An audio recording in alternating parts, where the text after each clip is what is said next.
सार exclusive interview. नमस्कार, मैं हूं मोहन सेतिया और आप देख रहे हैं हमारा खास प्रोग्राम सार। नमस्कार, आप देख रहे हैं हमारा विशेष कार्यक्रम सार और मैं हूं आपके साथ बीएल सरोज।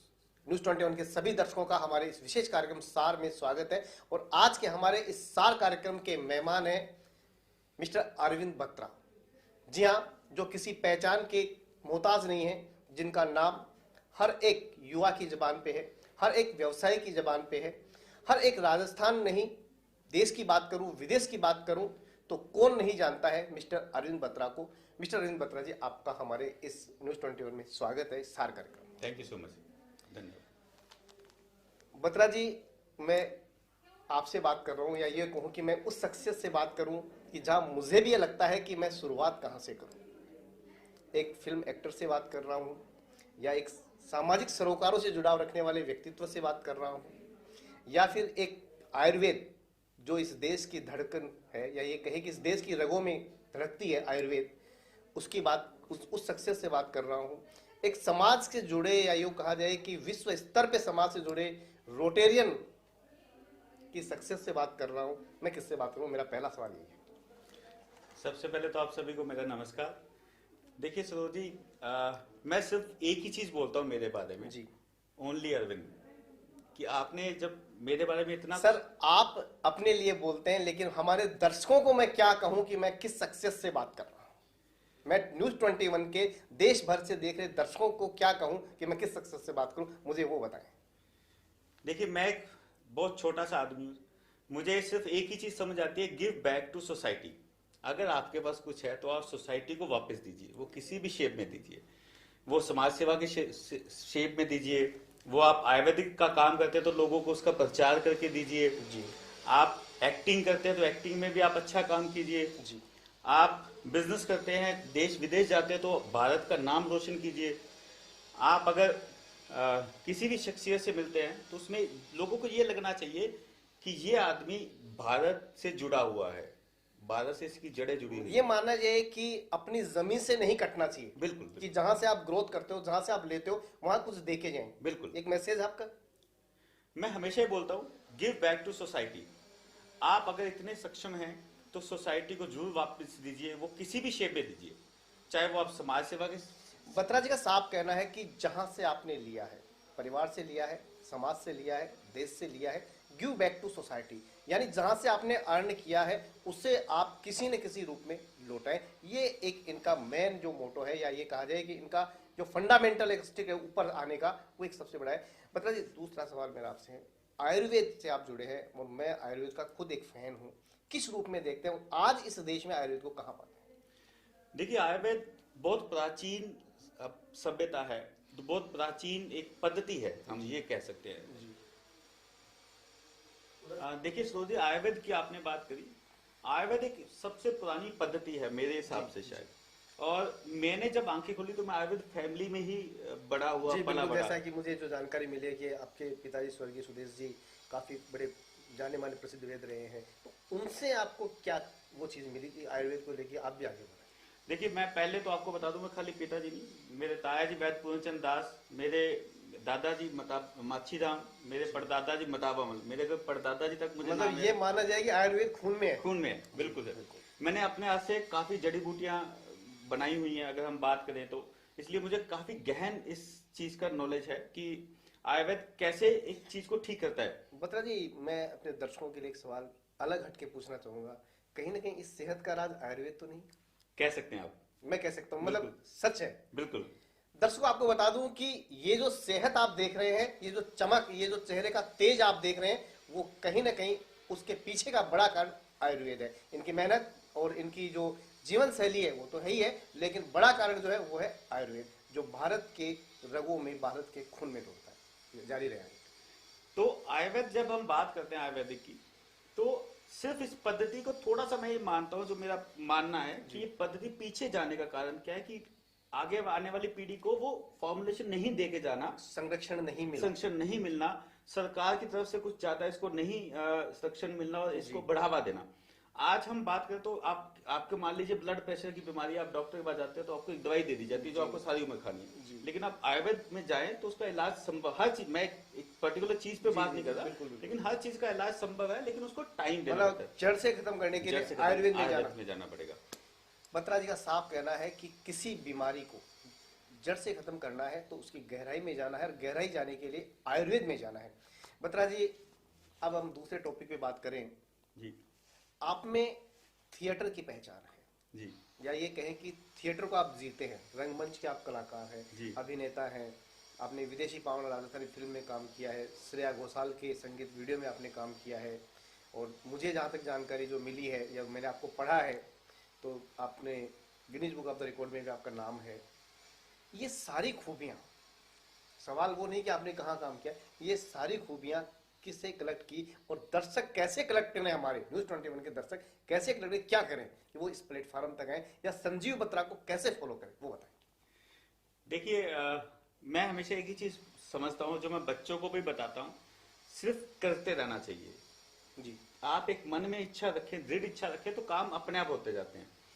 अगर मैं बात करूं थिएटर की तो उसमें भी एक बड़ी इंटरेस्टिंग स्टोरी है कि हम एक थिएटर कर रहे थे कुछ लोग मिलके, तो उनको एक नौकर के रोल के लिए बंदा नहीं मिल रहा था, तो मैंने अपने आप को आगे बढ़ के पेश किया कि मैं इसमें नौकर बनने के लिए नौकर बनने के तैयार बिल्कुल हूं। बिल्कुल। तो अब उसमें मेरी सबसे बड़ी थी कि मुझे उस थिएटर को स्टार्ट करना था, तो मेरे ऊपर बहुत शुरुआत नौकर से होनी थी। नौकर से होनी थी। तो वो एक बहुत अच्छा, हमने 5 से 6 उसके एपिसोड किए, बहुत अच्छा लोगों से हमें मिला, उसका साथ मिला। उसके बाद थोड़ा सा फिर मेरा हौसला खुला, एक क्योंकि मैं कॉलेज के टाइम पे स्टेज करता था, तो एक मन में थी कि मैं एक्टिंग में भी कुछ कर पाऊं। तो फिर एक दिन मुझे श्रेया घोषाल जी के साथ एक म्यूजिक एल्बम में काम करने का मौका मिला। उफ गाना है उसका जिसके 24 मिलियन व्यूज हैं आज की डेट में। फिर उसके बाद मुझे क्राइम पेट्रोल में काम करने का मौका मिला। फिर मैं 3 से 4 शॉर्ट मूवीज करी। अभी मैं NTV के दूसरी माह के ऊपर शायद आज या कल में वो मेरा एपिसोड आएगा। और विदेशी पावना मैं आपकी नॉलेज के लिए बता दूं, अभी करी नहीं है, मूवी साइन करी है, अभी शूटिंग स्टार्ट करेंगे, आप करने जा रहे हैं। तो वो भी एक Lakhwinder Singh and LS films की तरफ से, जिसमें 20 से 25 मूवीज एक साथ बना रहे राजस्थानी भाषा को प्रमोट करने के लिए। तो मेरे लिए एक बड़े सौभाग्य की बात है कि मैं राजस्थान जहां रहता हूं, मतलब एक भाषा को, अपने कल्चर को प्रमोट करने की बात करें, तो ताकि हम देश विदेश तक उस बात को पहुंचा पाए। मैं कहीं भी रहूं, राजस्थान में रहूं, दिल्ली रहूं, विदेश रहूं, लेकिन राजस्थान की जमीन से जुड़ा रहूं, राजस्थान की मिट्टी की खुशबू मुझसे आती रहे। अरविंद बत्रा लगातार हमारे साथ बने हुए हैं। हम एक रुकते हैं छोटे से ब्रेक के लिए। Introducing Kelbe Drinking Water with all its natural nutrients. Kelbe, drink pure, live long. नमस्कार। ब्रेक के बाद एक बार फिर से आप सभी न्यूज़ 21 के दर्शकों का हमारे इस विशेष कार्यक्रम सार में स्वागत है। हमारे आज के मेहमान अरविंद बत्रा जी लगातार जुड़े हैं। कुछ सवाल उनसे हमने समाज सेवा के बारे में पूछे, उनके बिजनेस के बारे में पूछे। अब कुछ सवाल हम उनसे उनके खुद की पर्सनल लाइफ के बारे में भी जान लेते हैं। सर, जब इतने काम में आदमी डाइवर्ट रहता है तो पारिवारिक जिम्मेदारियां किस प्रकार निभाते हैं? आपकी बता दूं, आपकी जीवन संगिनी का नाम श्रीमती सुनीता जी हैं। जी, मैं सही हूं? सुनीता जी हैं। तो सर, हर एक पत्नी का एक पहला प्रश्न होता है, आप मुझे वक्त दीजिए। तो कैसे मैनेज करते हैं, कैसे उन्हें खुश रखते हैं? क्योंकि बिना परिवार की खुशी के कोई व्यक्ति आगे नहीं बढ़ता, मेरा ये मानना है। आप क्या कहें? देखिए, ये भी आपने एक ज्वलंत मुद्दा उठाया है कि एक परिवार में समय, क्योंकि जब इतना काम करते हैं तो अब जी बिल्कुल, बट नेचुरल के परिवार को समय कम दे पाते हैं, लेकिन फिर भी कोशिश करता हूँ कि जितना मैक्सिमम समय दे पाऊँ। क्या होता है कि मैं हमेशा ये बोलता हूँ कि समय का अभाव किसी के पास नहीं है, समय का मैनेजमेंट की दिक्कत है। जी। अगर आप समय को मैनेज करते हैं तो आप हर चीज मैनेज कर पाते हैं। उसके लिए आपको पंक्चुअलिटी बहुत इंपॉर्टेंट है। आपको प्रायोरिटी सेट करनी पड़ती है कि मुझे ये प्रायोरिटी आज करनी है, ये कल काम करना है, ये अभी करना है, 1 घंटे बाद करना है। मतलब सीधे शब्दों में दर्शकों को कहना चाहूँ तो एक टाइम टेबल, हाँ, बहुत जरूरी है। बहुत जरूरी है टाइम मैनेजमेंट बहुत जरूरी है। जी बिल्कुल। तो मेरे परिवार में मेरी वाइफ सुनीता बत्रा, जो मुझे हर जगह पे मेरे साथ कंधे से कंधा मिला के खड़ी होती है, मुझे सपोर्ट करती है। कि मैं जो भी काम करता हूँ उसमें उसको पूरा सपोर्ट रहता है, खासतौर पे मेरे बच्चों का भी। जी मेरी बेटी निपुणिका जो अभी यूके में पढ़ रही है और उसकी स्टडी वहाँ है, बेटा दिल्ली में पढ़ रहा है मेरा आर्यन बत्रा। तो परिवार का पूरा सपोर्ट मुझे रहा है हर चीज में, जो भी मैं काम करता हूँ। ये बत्रा जी थे जिन्होंने बताया कि किस तरह से जीवन में आगे बढ़ने के लिए परिवार का साथ और परिवार के साथ के लिए टाइम मैनेजमेंट कितना आवश्यक है और कितना जरूरी है, और खास तौर से आगे सफलता प्राप्त करने के लिए।